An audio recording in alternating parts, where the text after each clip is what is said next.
Je vais me présenter, je m'appelle Jamie Ladvetus. Je suis heureux d'être là avec vous aujourd'hui. Je suis maraîcher, donc fermier un peu, activiste à mon temps. J'ai été activiste étudiant aussi, puis je vais être le médiateur puis l'animateur aujourd'hui. On est accompagné aujourd'hui par Caroline qui vient d'arriver. Salut Caroline, directrice des politiques domestiques de Réseau Action Climat Canada. Philippe Lapointe, qui est conseiller à la FTQ Construction. Et puis Ganasawan Kevin Deere. Euh, Kevin Deere, je vais faire l'introduction en anglais pour Kevin Deere pour faire justice au langage, là.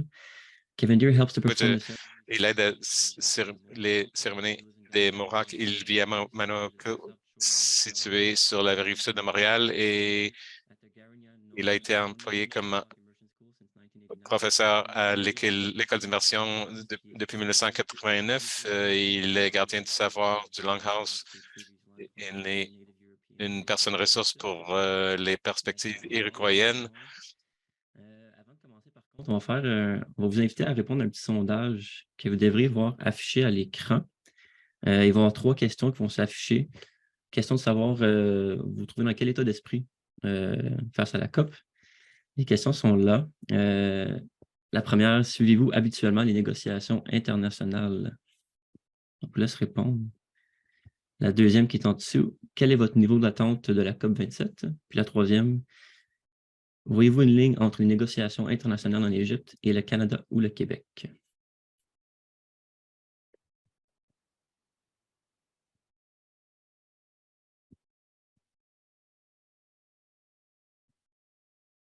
So do I begin now? Yeah, give me a sec, Alors, est-ce que je commence peut-être? Laissez-moi un instant, nous allons vous présenter après le sondage. Je m'excuse, il y avait un petit délai là. Pas d'inquiétude. Vous allez pouvoir voir les réponses là, comme ceux-là. Je pense qu'on les participants ont de la tendance de suivre. Ou ça dépend des années, qu'on dit. Pour la question 2, niveau d'attente pour la COP27, médium. C'est intéressant. Ça va être intéressant pour les panélistes aussi. Puis un lien, évidemment, je pense que la majorité a répondu oui, qu'il y a un lien assez fort entre le Canada, le Québec et la COP. D'accord, je pense que sur ça, on va pouvoir commencer. Je vous laisse vous inspirer de ça, les panélistes aussi, pour vos propos aussi. Donc, je vais commencer à parler en anglais. Il y a un interprète qui va être là pour faire la traduction. Puis, je pense que ça devrait être assez clair, hein, Léa, comment cliquer pour l'interprétation sur un beau petit globe. Oui, tout à fait. Il y a un globe en bas à droite et vous choisissez la langue dans laquelle vous êtes le plus à l'aise. OK, merci Léa. So, Ganasohan, I'll ask you a basic question. Je vous demanderai une question de base et je vous donnerai le microphone et le micro sera à vous. Comme éducateur, comme gardien du savoir et gardien de la tradition, qu'est-ce que vos enseignements traditionnels que vous nous dites à propos de la crise climatique? Premièrement, comme en tant que personne de la Maison Longue, toutes nos cérémonies sacrées concernent toute la perpétuation, le renouvellement de la vie. Nous avons nos propres histoires qui nous parlent de la Terre comme étant une femme, une mère, et nous donnent avec tout cet amour inconditionnel et tout ce qui est requis de nous, que nous exprimions notre plus haute forme de gratitude qui est faite par dans ces chansons sacrées, pas juste pour la terre, mais tout ce qui travaille en conjonction avec celle-là. Notre grand-mère ou les étoiles, parce que nous sommes associés avec les constellations et tout ceci fait partie de la toile sacrée et notre rôle et responsabilité dans cela est de toujours avoir de la gratitude, de seulement prendre ce qu'on a besoin pour partager, pour coopérer et pour toujours réfléchir des générations futures pour que lorsqu'ils seront nés, ils hériteront d'un foyer accueillant. Si on regarde le système monétaire et comment cela fonctionne, cela nous a tous asservis parce que c'est à propos de toute cette idée d'extraction, de la manufacture, de la production, d'acheter, de consommer et ensuite de le jeter. Alors, il y a toutes ces choses s'accumulent et ils nous reviennent et ils reviennent ou ramènent les humains à leur place parce qu'ils ont cette attitude de supériorité par rapport à la nature. Et Mère Nature la planète se réchauffe, les calottes polaires fondent, des nouvelles maladies se produisent parce que les humains vont devoir apprendre la leçon difficile que chacun d'entre nous, si on ne s'aligne pas avec comment on est supposé être, la plupart d'entre nous vont tous être partis dans une très court laps de temps et nous n'aurons personne. euh, on pourra se donner une bonne tape dans le dos pour faire un bon travail, que l'on a été tellement intelligent que on s'est ramené à l'extinction, on s'est amené à l'extinction. Alors, où nous sommes maintenant avec tout ce qui se passe, certains des scientifiques disent que s'il y a de l'espoir, que nous devons adopter la mentalité autochtone et la compréhension autochtone de comment nous sommes supposés vivre en communion avec le monde naturel et changer ce que nous faisons parce que le style de vie et tout concerne toute cette idée de prendre. Un de mes mentors spirituels, il parle, si on va vraiment mettre des actions concrètes, alors nous devons être comme les Amish, d'avoir un cheval et un chariot, de ne pas avoir d'électricité, de revenir à une manière naturelle de vivre. Et ensuite, espérons-le, nous aurons des manières de faire cela, mais combien d'entre nous peuvent faire cela? Et pouvons-nous le faire? Je ne sais pas. Tout le monde parle de nous devons nous sevrer des carburants fossiles. Ça veut dire que nous ne serons plus prenons plus l'avion. Alors, comment faisons-nous cela? Une autre chose doit se produire est que tout le monde doit commencer à rester à la maison ou, comment on dirait, de seulement aller à la ville pour les nécessités. Les gens sur des revenus minimaux garantis, de ne pas utiliser votre voiture autant que possible, de rester à la maison pour les vacances. Alors, tout le monde doit commencer à faire ses sacrifices personnels pour que Alors, nos enseignements et ce que nous disons, même nos gens, beaucoup d'entre nous, parce que nous avons tous adopté cette idée, le système d'éducation, ce que cela nous a fait, si je veux vivre comme mes ancêtres, je n'ai pas ces habiletés de survie, à savoir comment vivre de manière nomade avec l'attrapage. Et même si on le faisait, si tout le monde faisait cela, ces animaux seraient tous extincts dans un court laps de temps. Alors, nous devons commencer à regarder des serres, à comment nous allons regarder notre souveraineté alimentaire d'eau et comment nos besoins peuvent être rencontrés et cet déséquilibre. Alors, la relation est déjà inscrite là. C'est expliqué à propos de comment nous sommes supposés d'être comme frères et sœurs dans cette relation, mais maintenant, c'est comme cela. Et comme j'ai dit, si on ne commence pas à le faire nous-mêmes, la mère nature le fera. Et lorsqu'elle décide de discipliner, elle n'a pas de pitié. Alors, c'est d'entre nos mains qu'allons-nous faire?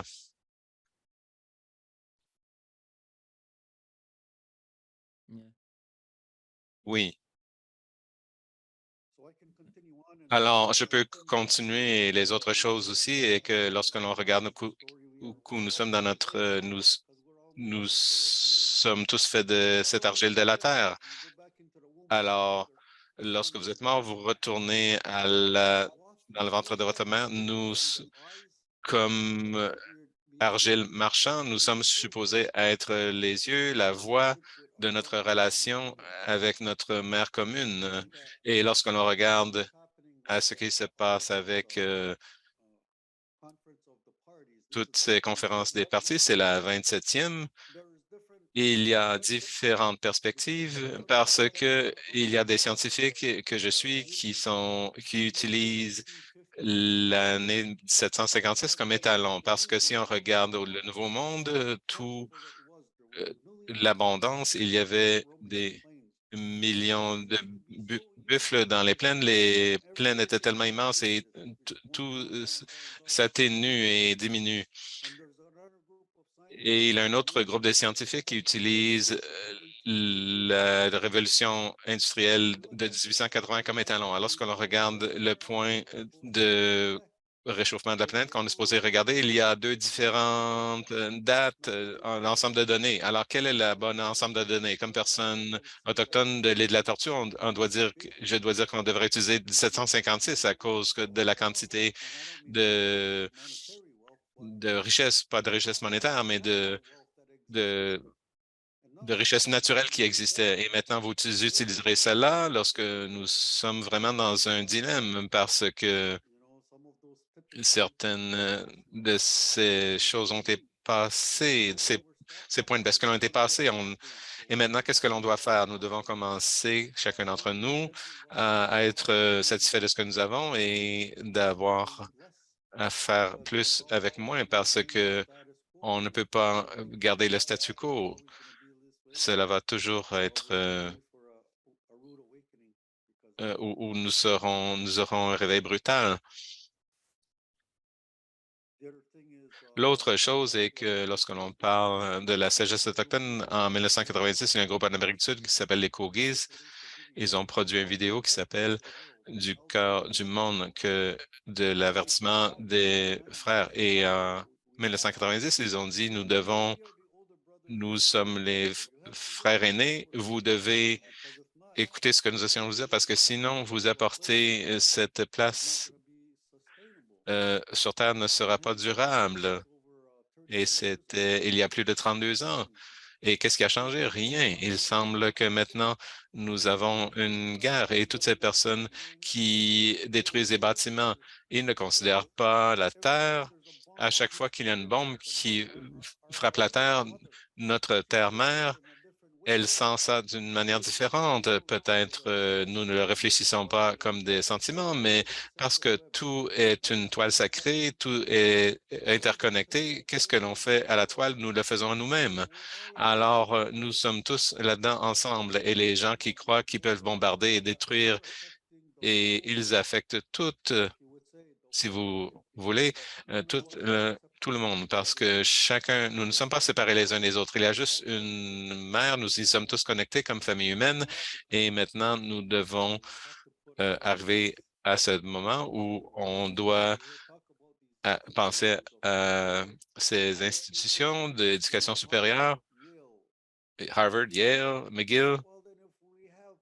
Alors, si nous avons toutes ces connaissances, pourquoi est-ce qu'on ne peut pas arriver avec quelque chose qui dit préservons et protégeons cette seule mer que nous avons? Arrêtons d'aller à la Lune, arrêtons de faire ces choses ridicules et focalisons sur ce que nous devons faire maintenant et ce que nous devons faire maintenant à cause que tout, nous n'avons pas le droit de détruire cette terre. Ramenons-la à comment elle était lorsque on nous a donné le droit de vivre ici et de le garder dans le meilleur état possible pour que les générations futures aient un environnement aimant, propre et parce que regardez ce qu'ils vont hériter, ce dont on va hériter. Comment vont-ils vivre?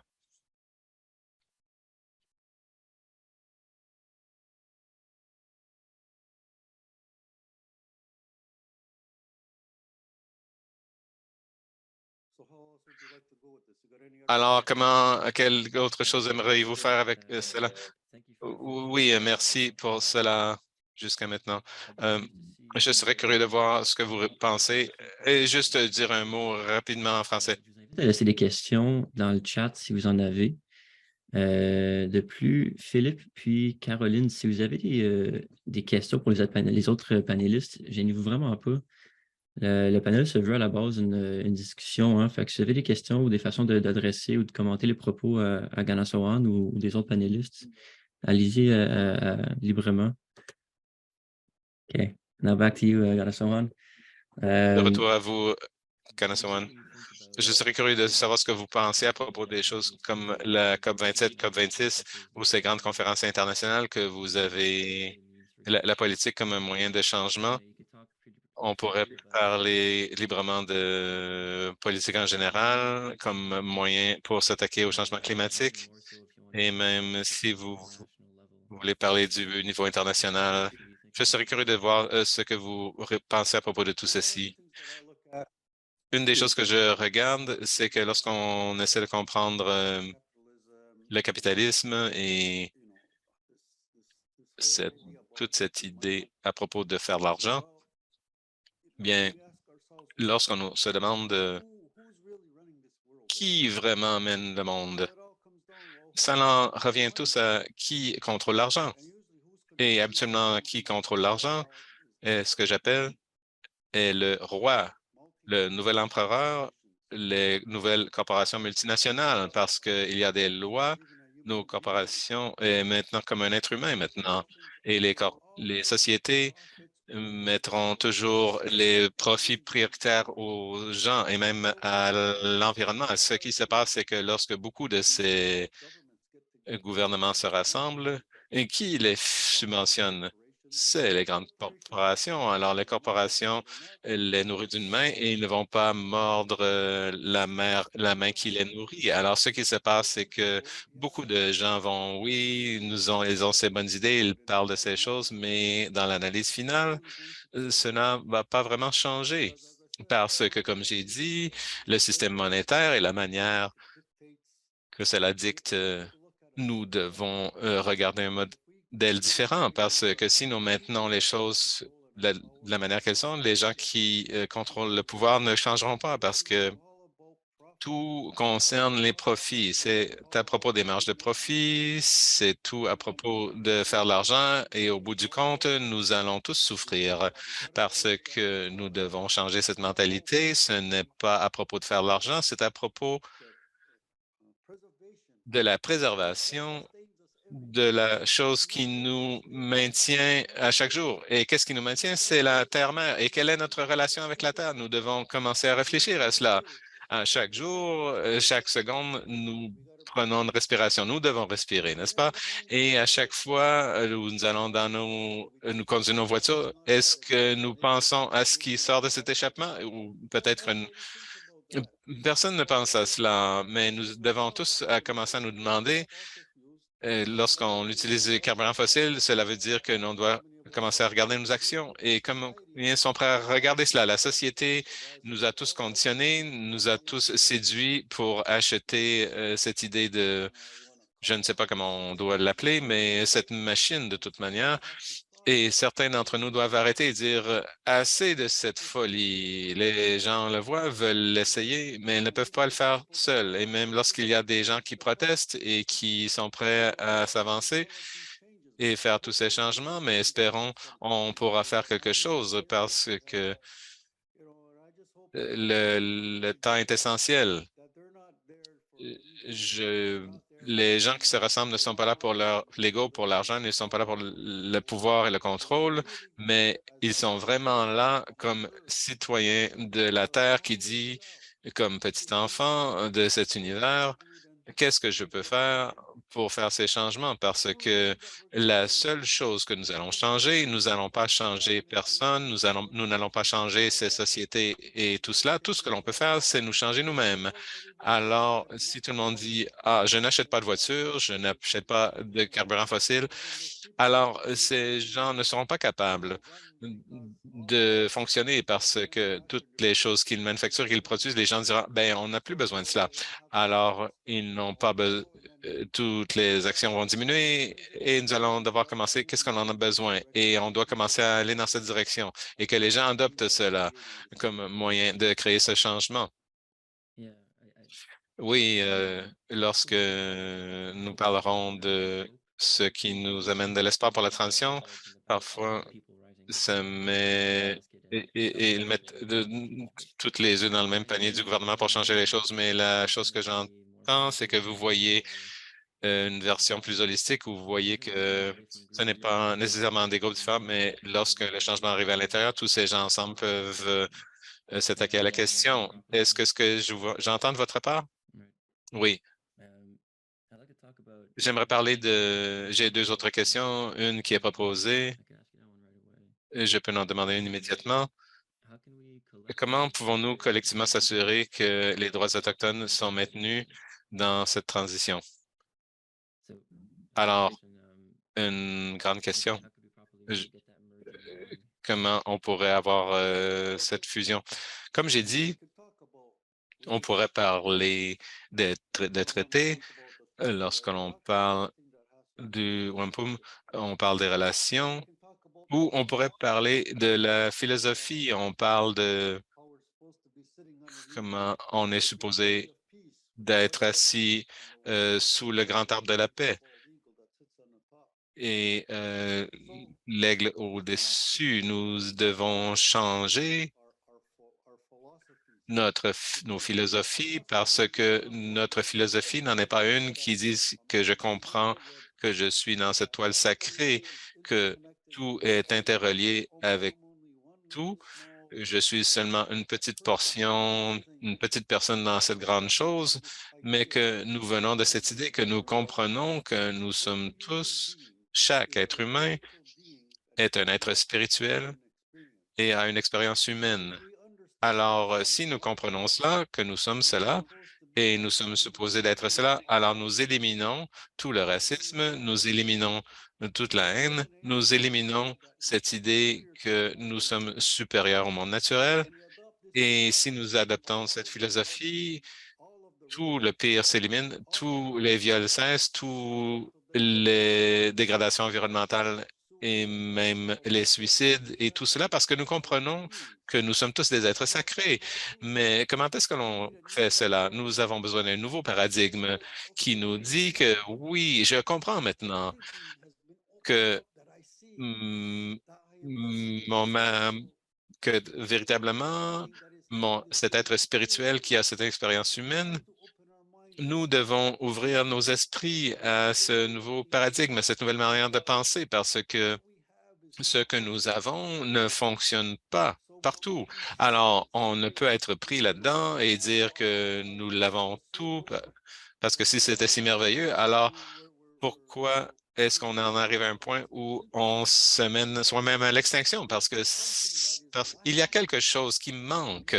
Et pour moi, c'est la totalité, comme j'ai dit, qui nous dit que ceci est toute une expérience spirituelle. Alors, comment est-ce qu'on met cela de l'avant? Alors, les enseignements autochtones de cette île de la Tortue, de toute manière, renforcent cette idée à propos de comme nous sommes interconnectés et on doit comprendre cette relation.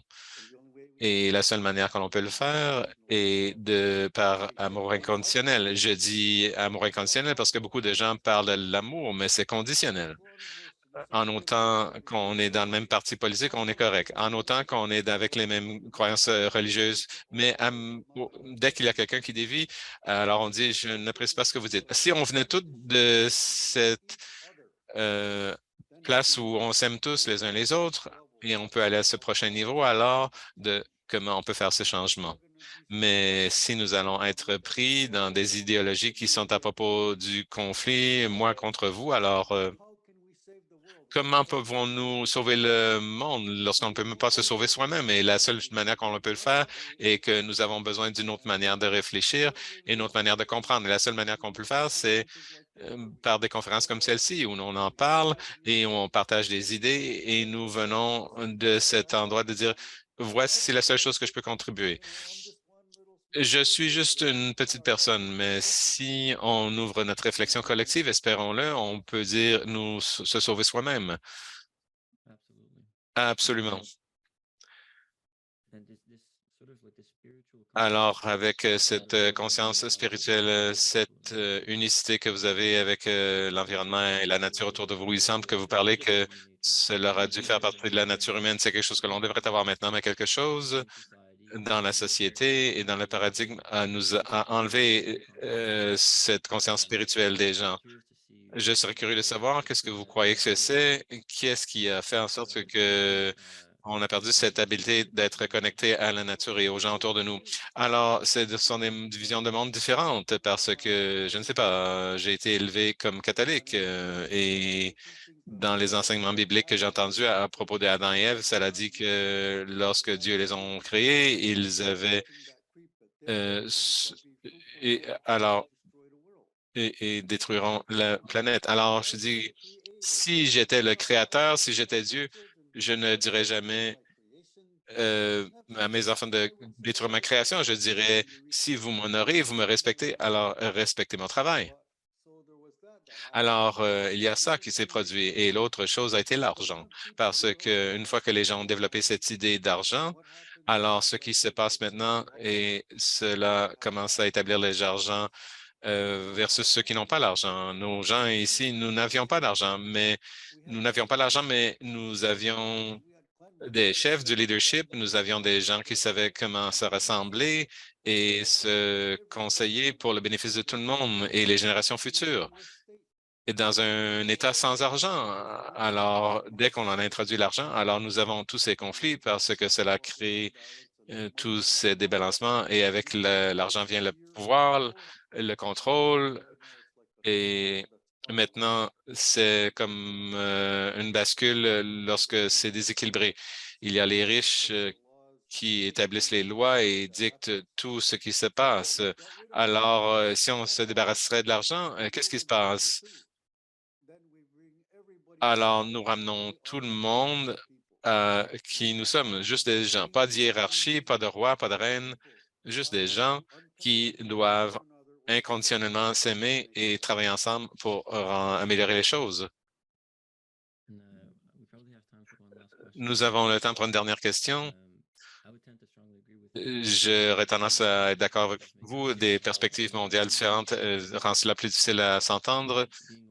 D'être conscient que nous avons la COP 27 où c'est un rassemblement de différentes perspectives sur le monde. Et nous avons des gens ici aujourd'hui, Andréane, Philippe, euh, Caroline and other people, et d'autres gens qui sont ici à la COP qui essaient de pousser pour des changements. Qu'auriez-vous à dire à ces gens de rester confiants et courageux et de combattre cette bataille? Comme je dirais, nous sommes tous des enfants de l'univers. Nous savons tous ce dont nous avons besoin. Ce que je dirais, c'est à tous ceux qui sont là, je suis du cœur. Réfléchissez, ouvrez-vous à l'intelligence cosmique et demandez pour que cette connaissance divine, cette sagesse divine, cette compréhension, pour que vous puissiez articuler de la meilleure manière possible en utilisant l'amour inconditionnel pour ouvrir ses esprits de ceux-là qui peut-être ne voient pas vraiment le portrait d'ensemble parce que nous devons arriver à ce moment, comme j'ai dit, où nous souffrons tous. Chaque être humain souffre et nous avons besoin de ce que j'aurais fait à être une cérémonie de condoléances internationale, que nous devons tous commencer à euh, ensemble, nous commençons à faire le travail qui doit être fait à un niveau différent s'il va y avoir de l'espoir pour ces générations futures qui arrivent. Alors, pour que ces gens puissent grandir et avoir une qualité de vie que nous avons.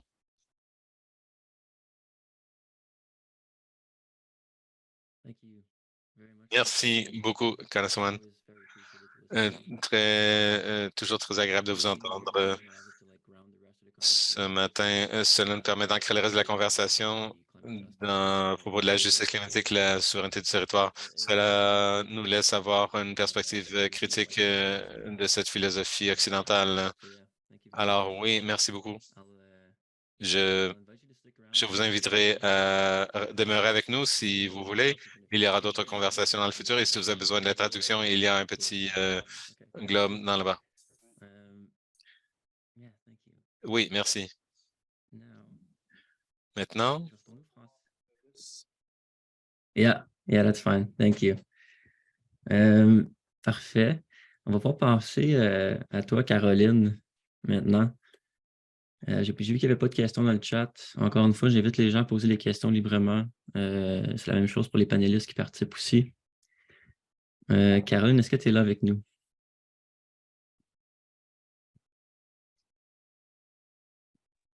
Oui, désolée, je suis à la COP et on a des gros problèmes de Wi-Fi et de connexion pour en nommer quelques-uns. Donc, vraiment, toutes mes excuses pour le retard, pour les difficultés puis la connexion qui va peut-être pas être idéal tout au long de cette conversation. Ben d'abord, je voudrais juste remercier la gang du dialogue, de l'invitation, des dialogues de l'invitation et aussi Kanasoron. C'est vraiment un honneur de partager cet espace.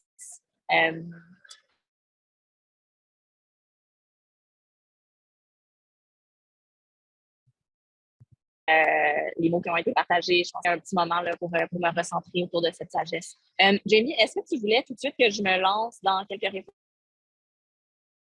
Ouais, Caroline, peut-être juste fermer ta caméra aussi si tu es capable. Je pense que la priorité, c'est d'avoir les propos qui vont être dits, là, parce que ça coupe un peu puis on te perd.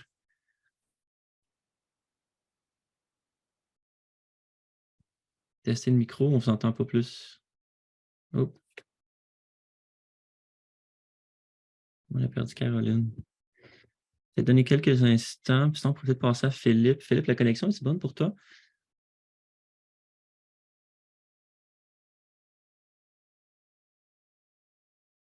Ouais, hein? OK. Donc, on pourrait se tourner vers toi, Philippe, le temps que Caroline puisse retrouver la connexion, là. Je pose une question de base, puis pour ça, je vous laisse prendre le micro. Oui, bien sûr. Parfait. Donc, c'est ça. La FTQ, pour ceux qui ne savent pas, c'est un syndicat de travailleurs, ici au Québec, un grand syndicat.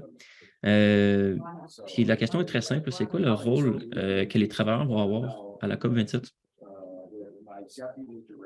Bien, en fait, la COP27, c'est énormément de discussions qui se passent sur à la fois qu'est-ce qu'il faut faire pour réduire les émissions de gaz à effet de serre et adapter, trouver des mesures pour riposter contre la hausse de gaz à effet de serre, ce qui fait en sorte qu'à l'intérieur de tout ça, on se retrouve, nous, les travailleurs-travailleuses, à être à plusieurs reprises, soit pouvoir être des vecteurs de changement, soit sinon être des gens qui vont avoir à transformer la façon qu'on travaille. En fait, c'est aussi simple que ça. Et en étant présents, nous pouvons ainsi favoriser et encourager les parties à adopter un dialogue social, puis à s'assurer que ce soit aussi les gens qui vont devoir opérer et vivre les changements et les transformations de la production qui s'en viennent. C'est drôle parce qu'au final, ce que l'on remarque assez rapidement quand on est dans une COP qui est une espèce de réunion technocratique et gouvernementale assez obscure, c'est qu'on n'est pas les seuls à vivre à la fois la pression de nous transformer et de vivre aussi la pression d'avoir à vivre les conséquences des changements climatiques. Ce qui fait qu'on voit très rapidement qu'autour de la question des droits humains, il y a une union qui se fait avec les groupes autochtones, il y a une union qui se fait avec les groupes de femmes, avec les groupes des questions de genre. Et même certains pays font appel aux syndicats puis aux syndicats présents à la COP pour parfois être capable d'avoir un certain levier de négociation face à des pays qui n'ont aucune considération pour la question des droits humains. Et juste des exemples qu'on a présentement, il y a dans certains articles, il suffit d'un seul mot qui met que c'est à la convenance nationale que de respecter ou non les droits humains en appliquant les objectifs de réduction des gaz à effet de serre. Donc, évidemment, ceci prend aussi énormément de sens quand on est en Égypte. Et on est encore plus nécessaire pour servir à la fois de gens qui peuvent adresser cette question-là sans trop de crainte de répercussions. Sinon, ce que je vous dirais, c'est nous sommes les premiers et premières à être capables de réfléchir au niveau de qu'est-ce que ça va changer sur le mode de travail. Parce que nous l'opérons. Et il y a énormément de questions environnementales qui ont lieu avec la production, puis avec la façon d'opérer. Puis je donnerai un exemple que je connais assez bien, celui de la FTQ Construction, qui vient d'adopter un plan où est-ce qu'on parle d'économie circulaire. Puis au final, lorsqu'on en parle avec les travailleurs-travailleuses, ça semble évident. Lorsqu'on en parle avec les employeurs, bien, il y a souvent une question de « Ah, mais il n'y a personne qui va vouloir le faire, il n'y a personne qui va citer. » Puis au final, on a participé à certaines initiatives où est-ce que si on met du tri sur les chantiers, les travailleurs embarquent presque instantanément, on se disait, ben oui, c'est logique, mais personne ne voulait payer pour le faire. Donc, on devient maintenant la partie demanderesse et initiative de ce changement-là, plutôt que ce soit l'employeur qui le fasse. Et si on pense toujours que ça va être l'employeur qui va initier ces changements-là, on peut attendre très longtemps. Alors, puis ça devient une demande syndicale maintenant que d'avoir un bac de tri sur un chantier, puis de ne pas jeter nécessairement tous les matériaux qu'on reçoit dans des sites d'enfouissement. Bref, c'est un exemple concret de gestes que l'on peut faire et que l'on peut amener ici, parce que je m'en vais faire une présentation face à des gens qui ont les mêmes considérations, mais partout à travers le monde. Et évidemment, lorsque vient le temps d'adopter le fine-tuning de certaines résolutions pour la COP, ben, on va aller voir nos gouvernements et essayer de s'assurer qu'ils aient en considération que le dialogue social est bien important à l'intérieur de tout ça. Voilà. Je pense. Oui, absolument. Super, merci. J'ai une petite question rapide pour toi. Tu es dans quel coin? Je vais essayer de proposer à Caroline de venir te rejoindre. On t'entend super bien, la connexion est bonne. Ah oui, je suis dans le coin des constituencies, ça veut dire des observateurs. Donc, c'est comme notre bureau où est-ce qu'on peut travailler. Puis, il n'y a pas tant de monde, mais elle est dans un groupe environnemental. Son constituency est juste à côté du mien, là, les NGO environnementales. C'est bon, on va y passer le mot, Léa, puis Gaëlle ou Andréane, je vous laisse faire ça. OK. Oui, merci. Vous avez mentionné au début qu'il y avait des États ou des groupes qui étaient plus réticents face au changement, qui s'y opposaient même. Je pense que Caroline a répondu justement. OK. Comment est-ce que, la question revient un peu de côté, là, comment est-ce qu'on peut faire pour motiver ceux qui sont réticents à ça? Ou, autrement dit, comment est-ce qu'on fait pour donner plus de dents aux accords qui sont le résultat des COP27? Des COP. Ouais. En fait, wow. Bon, bien, alors on se revoit demain. Non, mais en fait, je pense que la chose qui est importante de regarder à travers tout ça, c'est que ce sont des accords que signent nos pays. En fait, s'il y a un accord à la fin de la COP, hein, il y a toujours ça, là, il y a souvent, on part avec l'intention d'adopter d'un éléphant et on part avec une souris. Mais la chose qui est d'important, c'est que, par exemple, le Canada avait des objectifs, ne les ont pas atteints, il n'y a personne qui va les poursuivre pour ça. Donc, on travaille beaucoup sur du langage à introduire pour s'assurer que lorsque nous arrivons et parlons face à nos gouvernements, on peut référer à quelque chose et les tenir responsables. Parce que l'enjeu avec tout ça, c'est que en dehors de la société civile, il y a peu de gens qui tiennent les États responsables de leur inaction climatique. Et donc, c'est important que les gens de la société civile, puis que ce soit les syndicats, que ce soit les groupes environnementaux, que ce soit les groupes de femmes ou que ce soit les groupes autochtones, qui soient présents et présentes pour être capables de faire valoir que lorsque les mots que vous ne mettrez pas ou que la phrase que vous allez faire de façon différente de ce qui serait bénéfique pour la société civile canadienne ou peu importe quel autre pays, on va vous le faire payer lorsque vous allez revenir. Puis c'est un peu ça qui se passe. On voit certains de nos dirigeants présentement, ils sont face à face à nous. On va au pavillon du Canada, mais on trouve les lobbyistes de, disons, Investissement Québec, puis on leur dit, bien, si vous refusez de nous rencontrer maintenant, vous allez être certain qu'il y a un article qui va sortir qui va dire que vous y étiez, puis vous refusiez de nous parler, puis vous refusiez d'entendre comment est-ce qu'on voudrait que vous fassiez vos choses. Puis c'est pas juste ici une mission commerciale, c'est aussi un lieu où est-ce qu'on prend des décisions politiques. C'est très cool.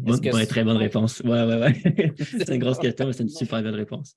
OK, par la suite, est-ce que tu es confiant en fait que les travailleurs, pas juste ici au Canada, au Québec, mais partout autour du monde, réussissent à avoir cette influence-là sur les États et les décideurs? Je pense que dépendamment du modèle social dans lequel on se retrouve, il y a évidemment une géométrie variable. Je ne vous cacherai pas que sur la centaine de délégués syndicaux qui sont présents et qu'on se rencontre là, chaque matin, on a tous des réalités qui sont bien différentes. Puis il y a des endroits où la participation des travailleurs-travailleuses est comme perçue un petit peu plus naturellement.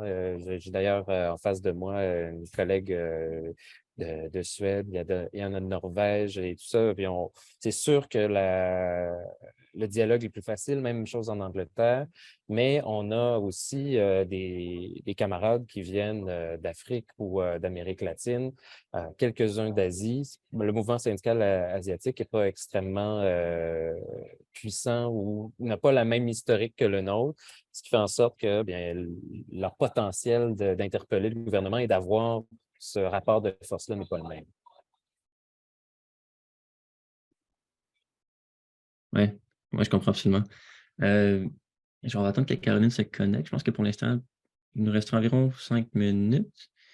J'ai une autre question qui est peut-être plus personnelle. En fait, c'est sûr que de participer à des COP, des fois, on fait face à des compromis éthiques, de valeurs, juste le fait de voyager, évidemment. C'est sûr qu'il y a plein de controverses par rapport à ça, là, mais il faut comprendre qu'il y a des compromis des fois qui sont nécessaires pour un changement plus large. Puis moi, je serais simplement curieux de savoir comment est-ce que toi tu fais pour naviguer à travers ces compromis-là. Quel genre d'éthique de base te guide à travers le tout? Question personnelle, sens-toi libre de ne pas répondre si tu ne veux pas, mais je pense que ça peut être utile pour les gens qui veulent amener un changement, là. Non, je pense que c'est important de répondre. C'est sûr que, disons, voyager jusqu'à l'Égypte ne serait peut-être pas nécessairement le genre de geste que je trouve le plus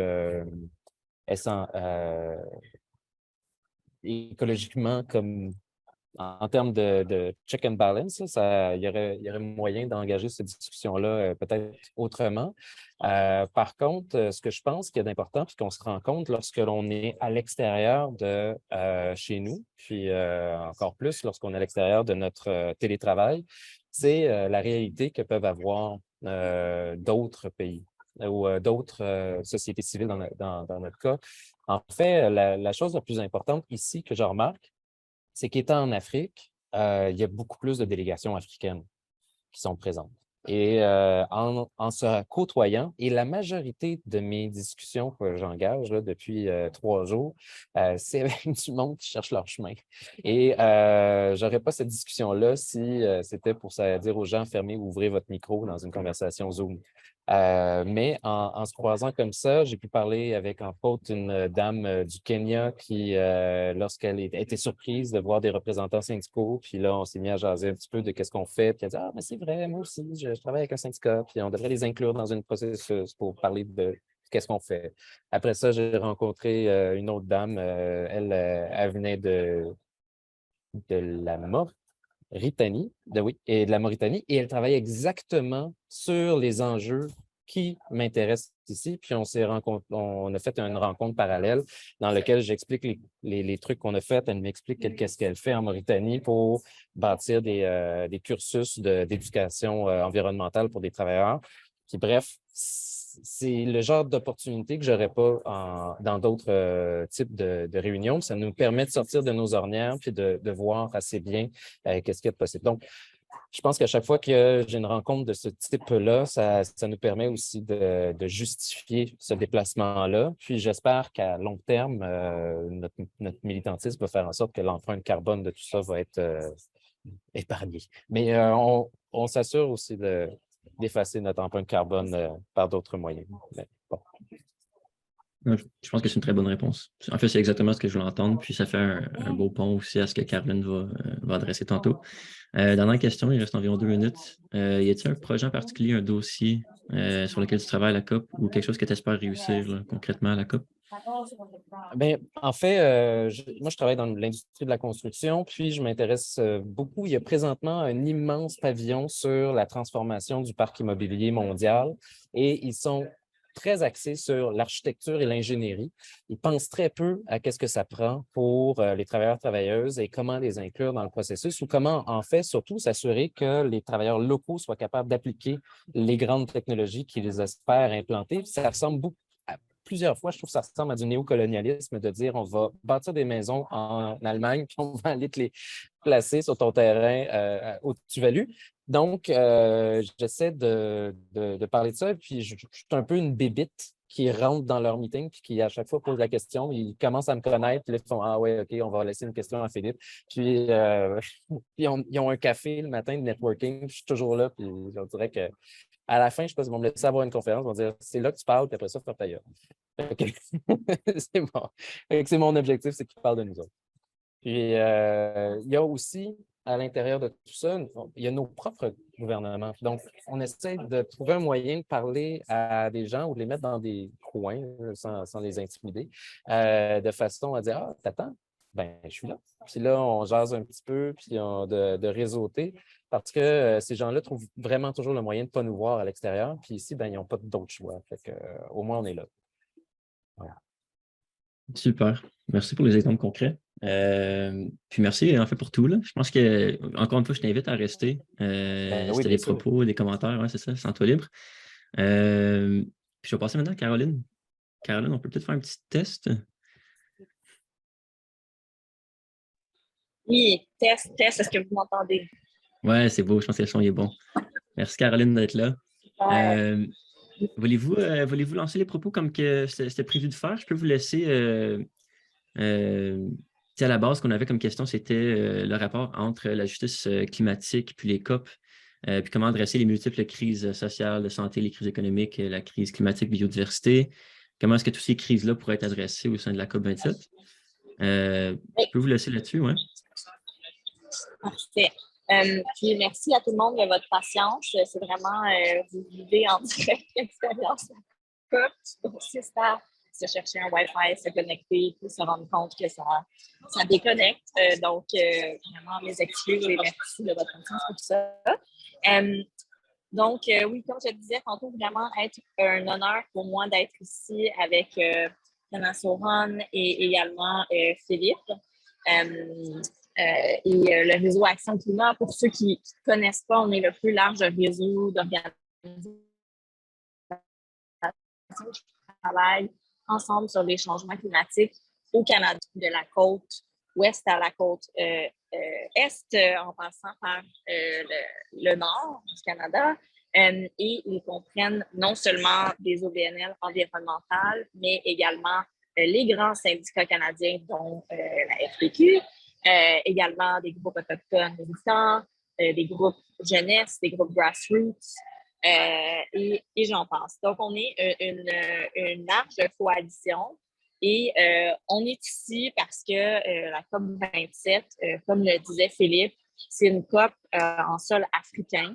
Le continent africain est responsable globalement là, pour à peu près 2% des émissions mondiales et pourtant, il y a une large part de la population sur son territoire et en même temps les impacts de la crise climatique et sur les besoins et les demandes du continent africain, mais également sur les liens entre les crises, comme tu disais, Jamie, et je pense qu'il y a un enjeu important à nommer dans le contexte, et comme le mentionnait un peu Félix, c'est aussi de comprendre que la justice climatique inclut les droits humains et la justice sociale sous toutes ses formes. Et en ce moment, on est confronté à une convergence des crises. On peut penser à la crise de l'inflation ou ce que j'aime bien appeler la fossile inflation parce qu'elle est majoritairement drivée par l'augmentation des prix et du gaz qui résulte d'une autre crise, une crise de sécurité internationale avec l'invasion de l'Ukraine par la Russie. Donc, ça cause une crise alimentaire partout dans le monde. On vit également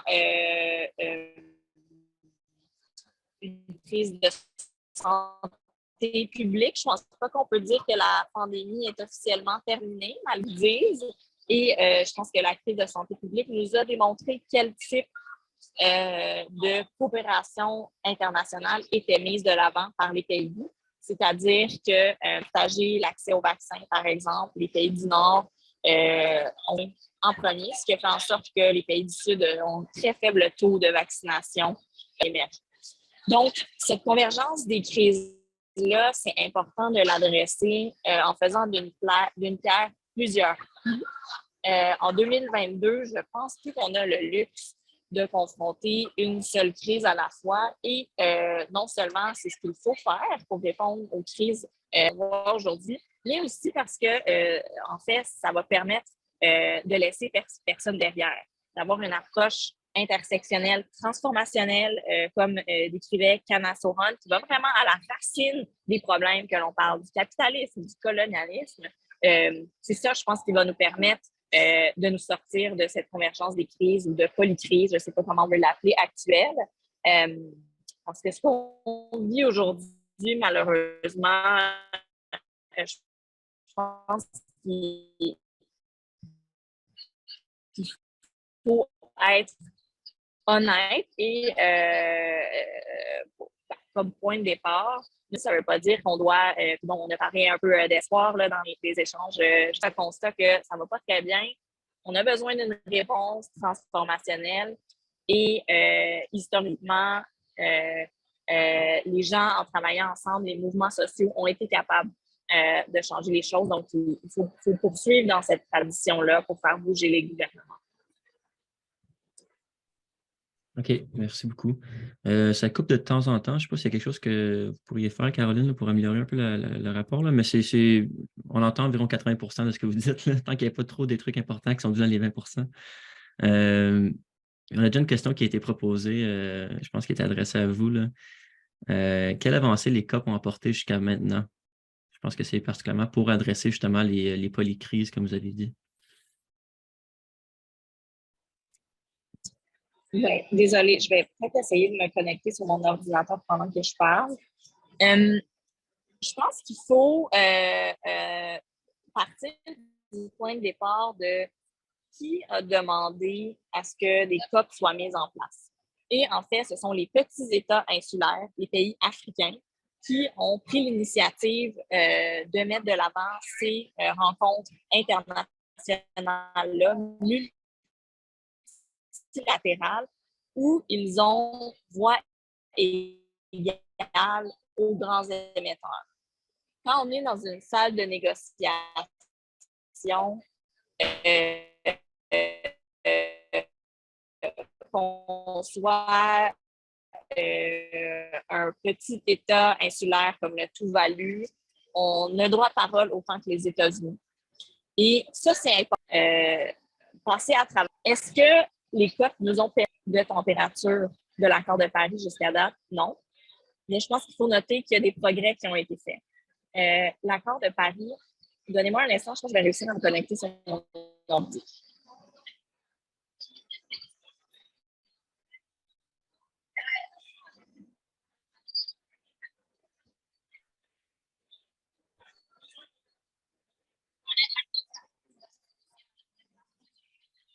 C'est encore là, Mais bon, Caroline? peut-être pas. Okay. Bon, non, mais, okay. mais ce que je voulais dire, c'est que... Oui, désolée. L'accord de Paris a quand même fait fléchir la courbe. On s'en allait tout droit vers un 4 degrés Celsius catastrophique de réchauffement climatique. Maintenant, on est rendu à 2,7 degrés. C'est tout aussi dévastateur, mais il faut quand même reconnaître le progrès qui a été accompli. Parce que, comme je le disais tantôt, ce sont les mouvements sociaux qui changent les choses et le fait que des gens de partout dans le monde se soient mobilisés pour arriver à cette entente, qu'ils soient présents à chaque année en solidarité. On parle ici des mouvements du Nord avec des pays du Sud, également des représentantes des peuples autochtones, les travailleurs et travailleuses, les jeunes. Donc, cette mobilisation-là porte fruit et c'est important de reconnaître qu'on a des victoires d'étape qui sont achevées et c'est en continuant et en travaillant ensemble qu'on va pouvoir tenir nos gouvernements équitables. Oui, super. Je suis vraiment fortement d'accord avec vous que c'est ça, les mouvements sociaux jouent un grand rôle sur la pression qui est mise sur les États. Mais pourquoi donc? C'est que j'aimerais vous entendre sur le lien qu'il y a entre justement les mouvements sociaux puis les États. Parce que d'un côté, oui, il y a les fortes mobilisations qui se font, mais je pense que les États en soi jouent un rôle crucial, surtout parce qu'on parle de ressources hein, quand on parle de l'État. Comment est-ce que vous voyez le rapport entre les deux? Pourquoi est-ce que les États sont nécessaires dans la transition? Ben, en fait, c'est un rapport de force qu'on bâtit. Les mouvements sociaux bâtissent un rapport de force, pas pour remplacer les États, mais je pense que il y a beaucoup de travail qui se fait pour mettre de l'avant des institutions, des façons de faire alternatives qui sont importantes de nommer également. Mais les mouvements sociaux bâtissent un rapport de force pour faire fléchir les gouvernements. C'est ça, en fait, leur objectif. Et vous avez, Jamie, puis je pense qu'on peut peut-être se tutoyer, nommé l'inéquité de ressources. C'est qu'en fait, la lutte contre les changements climatiques, c'est une lutte de pouvoir. Et c'est ce que nommait Kana Sohan plus tôt. C'est les intérêts des multinationales pétrolières et gazières qui sont présentes ici année après année, qui investissent des milliards de dollars dans des campagnes de désinformation, de lobby des gouvernements. Ce sont eux qui ont fait ralentir, freiner et saboter l'action climatique. Alors, pourtant qu'on sait là, que brûler du pétrole et du gaz, c'est à cause des émissions de gaz à effet de serre. Donc, il faut absolument, dans notre réponse, s'attaquer à ce rapport de force-là, à cette inéquité de pouvoir. Et la seule façon qu'on peut le faire, historiquement, puis je pense que Philippe de la FTQ peut nous en parler amplement. Hein. Les syndicats, c'est exactement ce qu'ils cherchent à faire, bâtir un rapport des mouvements sociaux, du mouvement climatique. C'est la même chose qu'on doit faire. Et je pense que le panel qu'on a ce matin nous indique que la façon de bâtir un rapport de force le plus puissant, c'est avoir une coalition la plus large possible et donc de joindre les forces entre mouvements parce qu'il n'y a pas de justice climatique sans justice sociale. Absolument. On peut pouvoir ouvrir la discussion. Je pense qu'il serait temps de le faire. Puis pour le faire, Philippe, est-ce que tu voudrais adresser justement la question, le rôle de la mobilisation sociale face au changement? Oui, bien sûr. Ben, comme disait justement Caroline, on va tous passer. En fait, on va tous subir les changements climatiques. Puis ce rapport de force-là est plus que nécessaire. Puis je pense que justement, il n'y a pas si longtemps que ça, le milieu syndical était peut-être perçu comme étant hostile aux organisations environnementales, mais il y a eu un excellent travail. Je tiens à féliciter le mouvement environnemental puis les organisations dont vous faites partie pour la façon que vous avez réussi à placer le discours dans l'espace public et fait en sorte qu'au final, des militants environnementaux qui se sont retrouvés au sein de syndicats ont réussi à créer un accord préalable entre nos enjeux et le discours écologiste. Et ça, c'est réellement une grande réussite qui aujourd'hui est fructueux. Et dans le fond, c'est ce genre d'accord préalable-là qu'on doit être capable de créer avec d'autres groupes et de continuer à faire. Puis je pense que juste la présentation de M. Deere au début nous démontre à quel point, au final, il n'y a personne là-dedans, d'entre nous, qui est présentement à côté de la plaque. Nous avons raison. Maintenant, il suffit de convaincre et de rallier le rapport de force qui manque. Super, merci beaucoup. Caroline, Philippe, puis Ghana Sohan, en fait, je vous invite à répliquer, à commenter librement à partir de maintenant. J'ai une question qu'il va s'adresser aux trois. Je vais la poser en anglais. Je pense que vous allez capable de comprendre, Philippe et Caroline, parce qu'elle va s'adresser à Ghana Sohan en premier. Ghana Sohan, are you still there? Yeah? Ghana Sohan, vous êtes encore là?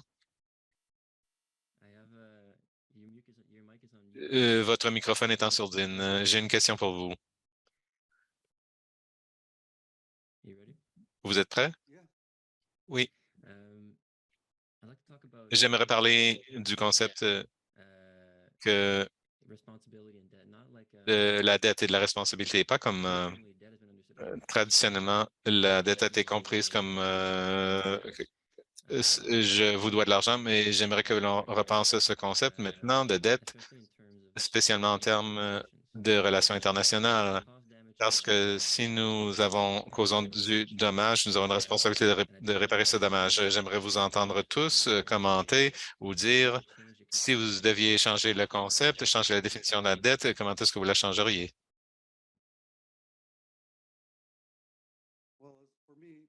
Pour moi, comme j'ai dit, toute cette idée de l'argent est un concept étranger. Dans mon opinion, on doit s'en débarrasser. Nous sommes tous des êtres sacrés qui arrivent à cette planète pour une courte période de temps.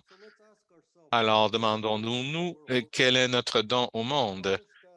Polissons cela et soyons le changement qui arrive parce que lorsque nous comprenons que nous sommes des êtres spirituels, alors nous allons accentuer toute cette idée d'amour inconditionnel et de rendre cette planète plus merveilleuse.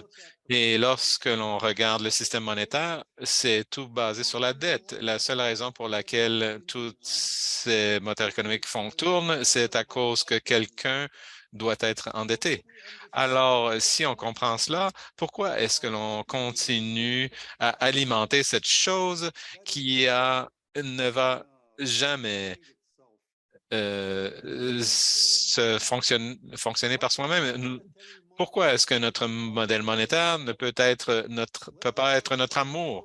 Laissons notre monnaie être l'amour. Nous nous aimons les uns les autres. On peut encore avoir la manufacture et faisons ce que nous avons besoin de faire, mais nous le faisons tous parce que nous travaillons pour le bien commun, parce que en autant que l'on maintient ce système monétaire, on ne va rien changer parce qu'il va toujours y avoir la dette. Il y a toujours avoir les gens qui ont versus les gens qui n'ont pas. Et on ne va être capable de le changer. Absolument. Est-ce que tu veux ajouter aux questions de la dette? It was such a beautiful answer that C'était tellement une réponse merveilleuse que je ne pense pas que je vais y ajouter quelque chose. Ça va. C'est bon. Thank you, Gonna so much for the answer. Hey, d'ailleurs, merci Caroline. J'ai pas. Thank you. Merci pour les propos, là, super apprécié. On a une question du public qui sort, là, qui est faite pour toi, Caroline. Que pensez-vous apporter de nouveau à la COP27 pendant que les COP précédentes connaissent échec après échec? N'est-ce pas parce que les prises de décision ne sont pas prises par les militants environnementaux? C'est à toi. Écoutez, je pense que la société civile, quand elle se présente à une COP, encore une fois, c'est pour utiliser son rapport de force comme levier. Je pense pas que personne s'en vient ici en se disant, tu sais, on entend souvent, ah, c'est la COP de la dernière chance, comme si une COP allait changer le monde. Je pense qu'on doit avoir une compréhension des systèmes économiques, politiques, sociaux dans lesquels on est un peu plus fine que ça. Mais la COP, c'est un moment hyper important où il y a un espace civique pour catalyser cette inéquité entre rapports de pouvoir et y porter de l'attention.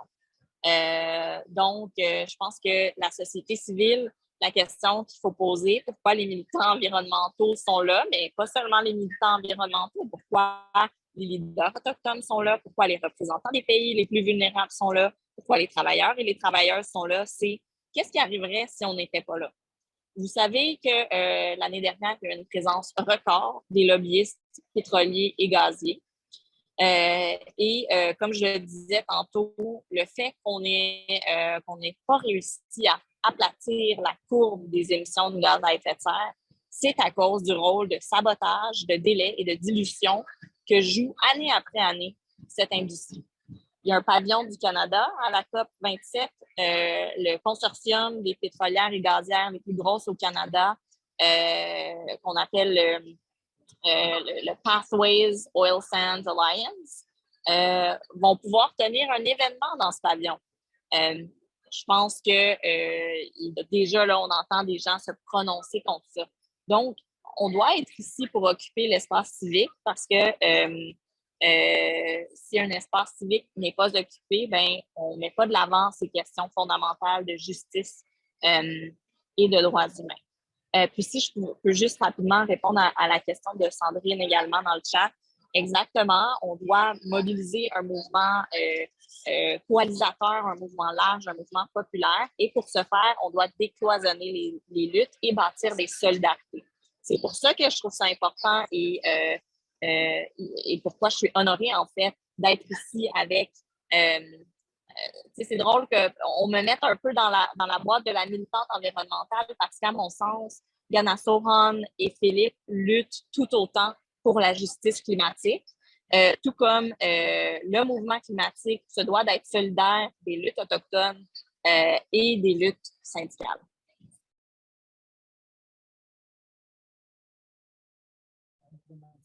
Oui, j'aimerais rajouter, il y a une chose sur laquelle présentement, on n'arrête pas d'essayer de faire pression sur l'organisation de la COP, puis c'est entre autres sur la question de la transparence. Voyez-vous, un militant ou une militante qui rentrerait avec un panneau qui dit arrêtons les gaz à effet de serre, se ferait confisquer son panneau à l'entrée lorsqu'on passe la sécurité. Puis de la sécurité, il y en a pas mal dans le coin. On a des limitations sur ce qu'on a le droit de faire comme action. On a c'est tout procédé par rapport à ce que la société civile peut faire pour s'exprimer. Par contre, il n'y a pas d'écriteau, il n'y a pas de choses sur les cocardes des délégations ou dans un sticker dans le dos pour le lobby de l'énergie fossile. Et dans le fond, il n'y a rien qui ressemble plus à une personne à cravate qu'une personne à cravate. Et on peut très bien se retrouver entouré de gens qui sont là avec comme rôle d'encourager l'énergie fossile puis de nous dire que le gaz de schiste est en fait une solution de remplacement. Alors, il faut vraiment faire attention à ce que l'on dit. Et c'est une demande de beaucoup de gens qu'il y ait beaucoup plus de transparence par rapport au rôle que les gens qui sont présents ont. Voilà. Merci beaucoup, Philippe. Gana Sohan, any replies to that? There's a next question, if not. I think I lost Je- what the question was. Je crois que... quelle était la question? Je me suis perdu. Pouvez-vous répéter la question? Caroline, and the person from the chat mentioned that basically La how do we personne dans le chat a mentionné comment est-ce que l'on garde l'espoir dans la COP lorsqu'ils ont échec après échec. Je peux vous donner quelques moments si vous voulez vous attaquer à cette question. My last Mhm. comment regarding where we are with regard. I don't know why this is. I'm getting the English.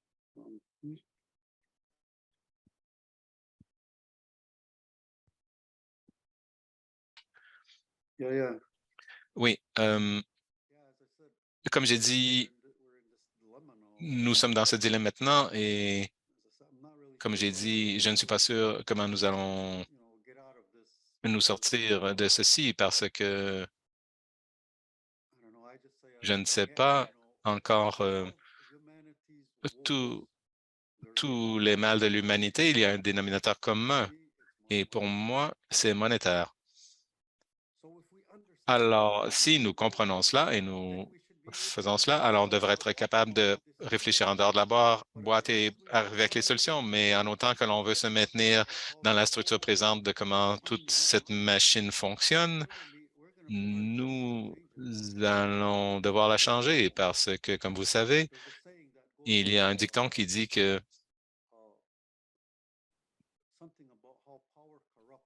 quelque chose en ce qui a trait à comment le pouvoir corrompt et le pouvoir absolu corrompt absolument. Comme j'ai dit, si chaque individu à cette, je ne sais pas comment on peut l'appeler, cet éveil, comme Gandhi a dit, soyez le changement que vous voulez voir dans le monde. Alors, ne sous-estimez jamais un groupe de gens engagés pour changer le monde, parce que c'est tout ce qu'il y a déjà existé. Alors, je suis toujours optimiste que nous avons toutes ces choses qui nous regardent et qui nous observent et nous devons arriver de cet endroit et être sans peur de venir de cet endroit d'autonomisation et de ne jamais venir de cet endroit de supériorité, de manipulation, de pouvoir ou de contrôle, mais ensemble, nous pouvons améliorer les choses. Merci, Ganasaron. Et Caroline approuve vos mots dans le clavardage. Nous avons une question pour Philippe maintenant. Sûrement vu. Dans quelle mesure croyez-vous que des progrès, initiatives, solutions par rapport à la transition juste pour les travailleurs seront suggérés pendant la COP27? Quelle est la priorité selon vous et quel est le rôle des travailleurs dans l'action climatique? On te lance des grosses questions aujourd'hui, Philippe. Vas-y. En fait, je ne pense pas qu'il va y avoir de propositions concrètes. En termes de qu'est-ce qu'on va faire avec tel type de travailleurs, comment est-ce qu'on va recadrer tel type de travail, toutes ces choses-là. Par contre, ce qui arrive, c'est la première COP où est-ce que la transition juste, elle est extrêmement bien cadrée, ou du moins amenée. On a un pavillon maintenant. Avant, c'était seulement une idée ou un concept. Maintenant, il y a un hub qui a été créé pour que des gens de différents milieux puissent se rencontrer et que ce soit su que cet endroit-là est réservé à discuter de la transition juste. C'est organisé par l'Organisation internationale du travail. De l'autre côté, on a eu près de 40 panels qui se passent sur la question de la transition juste et c'est répété constamment. L'enjeu qu'on a, par exemple, c'est qu'il y a différents pays qui n'ont pas exactement la même définition que ce que nous, on voudrait de la transition juste.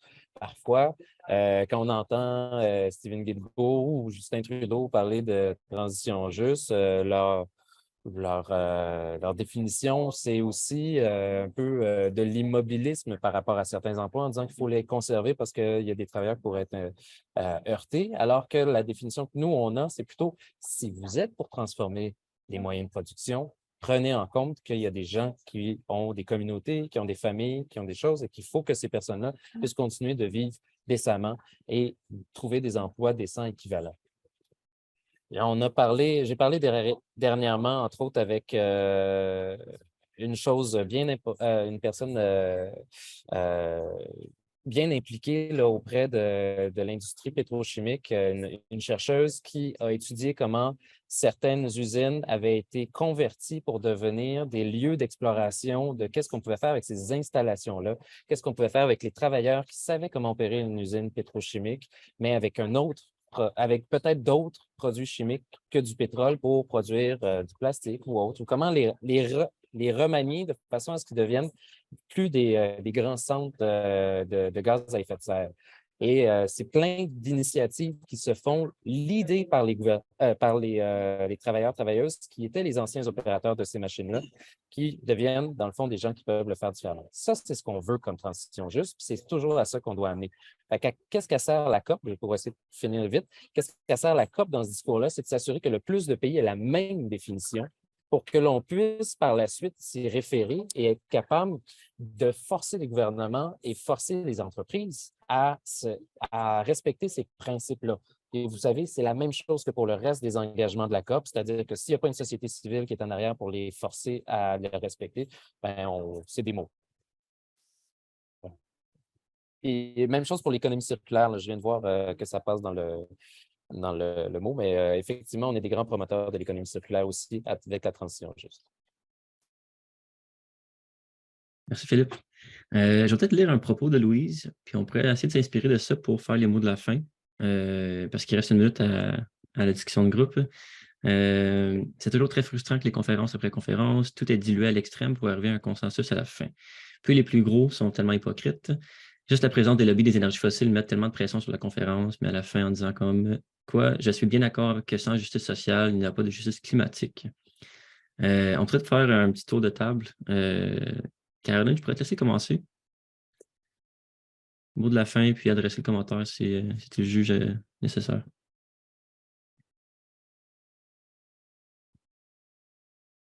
Oh, Caroline, est-ce que tu es encore avec nous? Excusez-moi. Bon.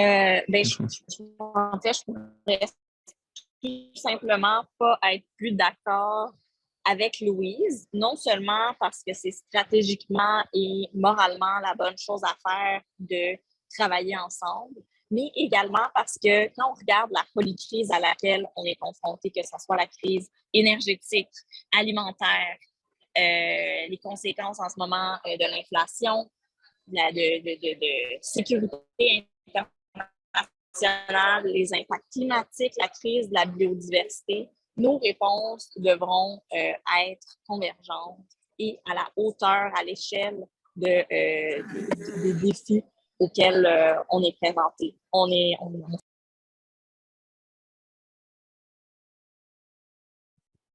OK. À toi maintenant, Philippe. Je vois que Caroline est sur sourdine. Je pense que c'était la fin de son propos.